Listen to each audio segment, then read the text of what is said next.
Welcome back to R kitchen. আজ বানাবো কষা আলুর দম। তো প্রথমেই আমি কড়াইতে সর্ষের তেল গরম করে নুন দিয়ে সেদ্ধ করা আলুগুলো ভেজে নিলাম। আমি ছোট সাইজের থেকে এক সাইজ বড় আলু নিয়েছি। তো আমি আলুগুলো গোটা গোটাই রেখেছি। তো আমি এদিকে একটা পেস্ট রেডি করে নিচ্ছি। দই নিয়েছি আমি 4 চামচ মতো। এর মধ্যে লঙ্কার গুঁড়ো, হলুদ গুঁড়ো আর জিরে গুঁড়ো দিয়ে একটা পেস্ট রেডি করে নিলাম। তো ওইদিকে আলুগুলো আমার ভাজা হয়ে গেছে। এরপর আমি আলুগুলো তুলে নিলাম।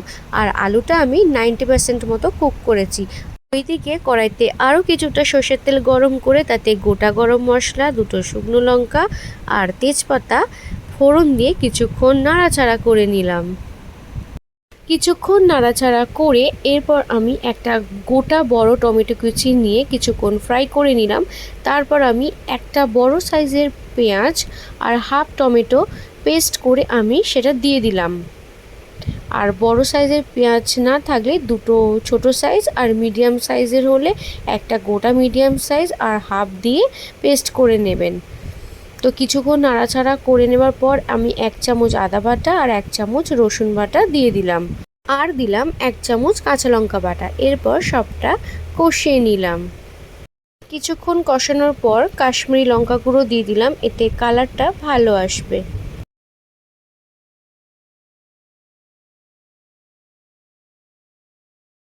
অনেকটাই কষানো হয়ে গেছে। এরপর আমি দইয়ের পেস্টটা দিয়ে আবারও কষিয়ে নিলাম।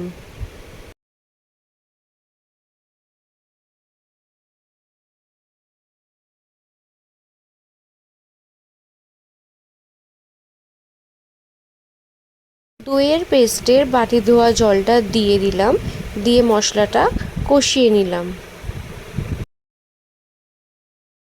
স্বাদ অনুযায়ী নুন আর সামান্য চিনি দিয়ে দিলাম।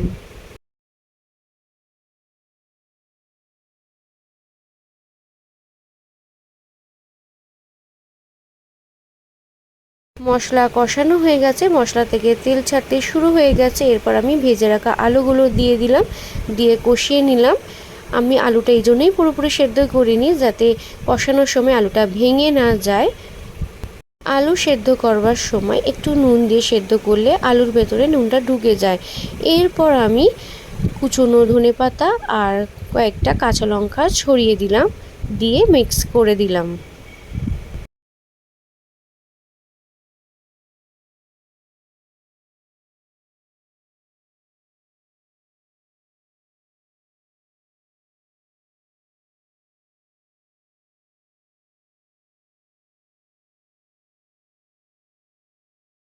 মিক্স করা হয়ে গেছে। এরপর আমি হাফ কাপ মতো জল দিয়ে দিলাম।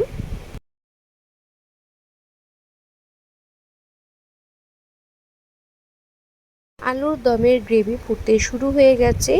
এরপর উপর থেকে একটু গরম মশলা ছড়িয়ে আরও কিছুক্ষণ ফুটিয়ে কষা কষা হলেই নামিয়ে নিলে রেডি কষা কষা আলুর দম।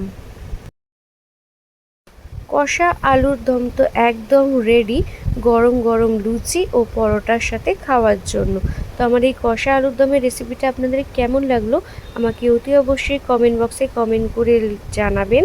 আর আমার রেসিপিগুলো ভালো লাগলে একটা like, comment, share and subscribe করে দিও আমার চ্যানেলটি। পাশে থাকা বেল আইকনটি প্রেস করে দিও সমস্ত রকমের আপডেট ও নোটিফিকেশন পাওয়ার জন্য।